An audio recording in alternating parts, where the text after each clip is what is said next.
Mummy जी आपके ध्यान है आपकी जेठानी कोमा में गई थी। कई है वो तो क्यों हगा करता आया करो अटाम क्यों कई क्यों। अरे मम्मी जी मैं क्यों आपकी जेठानी कोमा में गई।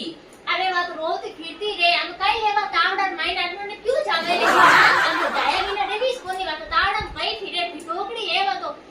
अरे घणी घणी फिरोकड़ी है आत्माने फिरिया बिना जची कोनी एक दिन में 5 बार तो घर घर फिरती रेवा। अरे मम्मी जी मैं बात तो सुनो आप। कई बात सुनो सासू मोए सासू है कई बात सुनो थारी बात है तू होनी मारी बात मैं कोनी हूं किनी बात। मम्मी जी मैं बात तो सुनो। हाले बोल कई केवे यू तो मैं सुनो तो कोनी किनी बात सासू तो मैं हूं मैं बोल तू कई केवे તમે બોલું मैं। हां बोल। मम्मी जी मैं बतू कोमा में हॉस्पिटल में गया हॉस्पिटल के अंदर कोमा और मुझ में गया। अरे जेठानी हॉस्पिटल की हाँ कोमा में। ए भगवान ए नो कट गयो।